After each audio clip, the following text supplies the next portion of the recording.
자, 이제 14번째입니다. 개인 보험 계약에 대한 세제인데요. 세금에 관한 문제입니다. 이 세금에 관한 문제도 우리가 보험을 들었을 때 혜택을 줌으로써 보험 가입을 더 원활하게 해주기 위해서 세제가 소개가 되고 있는 거니까 여러분들 그런 차원에서 보험을 더 가입하기 위해서 세제를 어떻게 활용하고 있구나, 그런 측면에서 접근하면서 문제를 푸시면 조금 더 오답을 줄여가실 수 있겠다 말씀드리겠습니다. 자, 크게 보면은 이제 우리가 개인 보험 계약에 대해서 세제가 이제 혜택이 주어지는데요. 보장성 보험료의 세액 공제. 우리가 이제 여기서 말씀드린 것처럼 세제는요, 세액 공제를 의미합니다. 소득 공제가 아니라 세액 공제를 얘기하고 있습니다. 그러니까 여러분들 세액 공제라고 하는 거 같이 기억하시고, 보장성 보험 세액 공제는 여기 나와 있는 것처럼 이게 제일 중요합니다. 근로소득자만 해당한다. 그러니까 보험 설계사는 자영업자이기 때문에 개인 사업자이기 때문에 우리가 이 보장성 보험을 아무리 많이 들으셔도 그 세제 혜택을 받을 수 없습니다. 일반 보장성 보험 12%.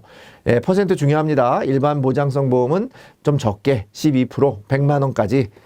그 다음에 장애인 전용 보장성 보험은 15%까지 연간 100만 원 한도. 근데 요거는 각각 보장을 해줍니다. 별도로. 그러니까 보장성 보험만 해당해 주는 게 아니라 보장성 보험 안에 일반 보장성 보험도 가입하고 장애인 전용 보장성 보험을 둘 다 장애인을 수익자로 하는, 비보험자로 하는 보험계약 여러분들 가입하셨을 때 그런 부분에 대해서는 두 개를 다 보장받는 거예요. 그러니까 12%도 보장받고 예를 들어서 15%도 보장받아요.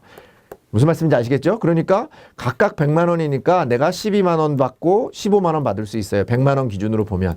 그래서 합계가 27만 원이죠. 그러니까 보장성 보험하고 장애인 전용 보장성 보험을 같이 들었을 때 실은 세액 공제, 세제 혜택을 가장 크게 받을 수 있다. 그런 문제까지도 같이 나오니까 같이 기억해 두시면 좋겠고요.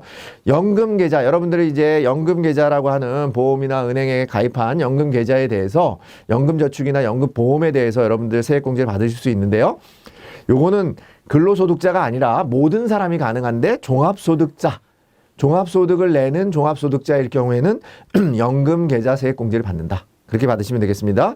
연금 종합소득자에 대해서 12%까지 받고요. 만약에 이제 종합소득이 여기 나와 있는 것처럼 4천만 원 이하나 또 근로소득이 있는 경우에 5,500만 원 이하인 경우에는 좀 확대를 늘려서 15%까지 지방소득세 별도로 해서 공제를 해주고 있다. 기억하시면 좋겠고요. 전체적으로 연금계좌 세액공제는 400만 원까지 보장을 해줍니다.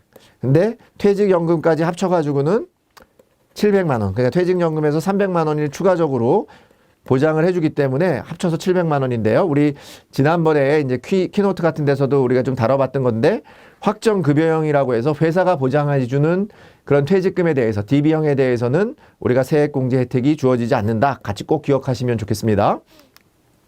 자, 50세 이상 이제 한시적으로요. 내년까지 2020년 12월 31일까지 우리 한시적으로 아까 말씀드린 것처럼 700만 원이 아니라 900만 원까지 그 세액공제 범위를 확대시켜주고 있습니다. 그러니까 연금에서 600만 원, 퇴직 그 연금에서 300만 원 이렇게까지 확장을 해주고 있으니까 여러분들이 혹시 요 나이 때 해당하시는 분들에 대해서는 이런 부분들을 잘 활용해서 보험 판매를 하시면 되겠습니다.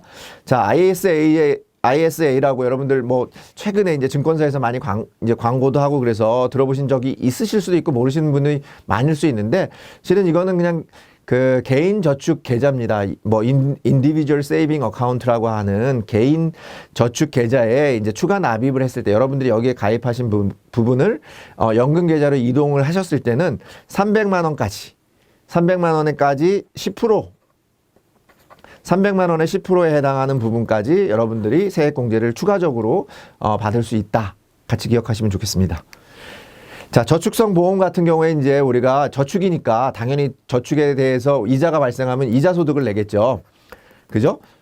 연금 소득이 아닙니다. 이자가 발생하니까 이자 소득이죠. 그러니까 저축보험을 가입했었을 때 여러분들이 이자 소득을 받는데 이제 이러한 조건을 갖추면 이자 소득에 대해서도 비과세를 해주겠다. 원래는 이자 소득이 14%죠. 그죠? 14%를 내고 그래서 합쳐가지고 15.4% 지방세까지 포함해서 15.4%를 여러분들이 원천 징수하고 이자 소득을 받는데 비과세 혜택이 주어지는 거니까 되게 큰 겁니다. 15%를 줄여주는 거니까 굉장히 큰 거예요. 그래서 일시납 저축성 보험이 있고 월 적립식 저축보험이 있고 종신형 연금 계약이 세 가지가 이제 저축성 보험에 해당하는데 일시납으로 여러분들이 냈었을 때는 1억 원 이하까지 일시납으로 맡겼을 때 계약 기간이 10년 이상이면 비과세가 되고요. 월 적립식이 시험 문제에 자주 나와요. 월 적립식의 요 요건들이 시험에 자주 나오니까 여러분들 반드시 기억하시면 좋겠는데 계약 기간은 10년, 납입 기간은 5년 이상, 기본 보험료를 균등하게 내고 선납 기간은 6개월 이내여야 된다. 이게 뭐 1년으로 나오는 경우 많이 있고요. 월 보험료도 150만 원 이하일 때 우리가 이 월 적립식 저축보험에 해당해서 여러분들이 비과세 혜택을 받으실 수 있고요.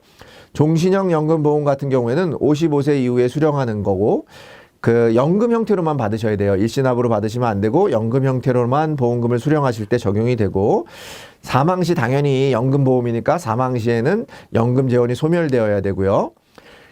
이 연금, 종신형 연금 보험 같은 경우에는 중도 해지가 불가능합니다. 여러분들 아까 말씀드린 경우에 우리 이제 계약 해지는 그 계약자가 임의로 다 할 수 있는데 만약에 종신형 연금 보험 계약에 가입하셨으면은 연금 개시 이후에 그 전까지는 가능한데 연금 개시 이후에는 여러분들이 중도 해지를 못한다. 해지를 못하는 경우에 예외상이죠.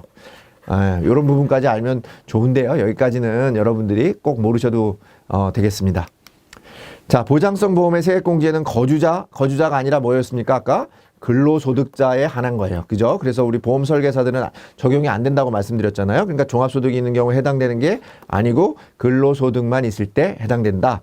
자, 종합소득이 5,500만 원 이하인 경우니까 아까 종합소득이 4천만 원이나 그 다음에 근로소득만 5,500만 원일 때 15%예요. 그죠? 이렇게 돈을 적게 벌 때 그러니까 소득이 적은 사람에 한해서 15%를 보장해 주고 있고 그 나머지는 다 12%입니다. 그죠? 그렇기 때문에 여기 종합소득이 5,500만 원 이하인 경우에는 15%가 아니라 12%. 15%를 받으려면 종합소득이 4천만 원 이하여야 되고 그다음에 근로소득만 있을 경우에는 5,500만 원 이하까지는 15%를 받을 수 있다. 그렇게 기억하시면 되겠고요. 저축성 보험의 보험 차익은 연금 소득이 아니라 뭐라 그랬죠? 당연히 저축성 보험이니까 이자 소득이죠. 이자 소득인데 이자 소득으로 과세하지만 일정한 조건, 일정한 요건을 충족하면 비과세해주는 혜택을 줌으로써 저축성 보험 가입을 유도하고 있습니다. 자, 월 적립식 저축성 보험에서 보험 차익 비과세를 받기 위해서는 아까 월 얼마 이하여야 된다 그랬어요? 150만 원 이하여야 된다. 이렇게 말씀드렸습니다. 그래서 이 부분은 뭐 늘 우리가 이제 좀 말씀드리지만 세제 관련해서는 일단 기본적인 수치들 같은 경우는 좀 암기를 하시면 됩니다. 뭐 이해를 좀 하시는 것보다는 암기하시고 자주 나오는 문제에 대해서만 여러분들이 기억하시면 문제를 그 정도 수준만 맞추시면 여러분들이 모집인 자격시험 합격하는 데는 충분하다고 저는 생각을 하고 있습니다.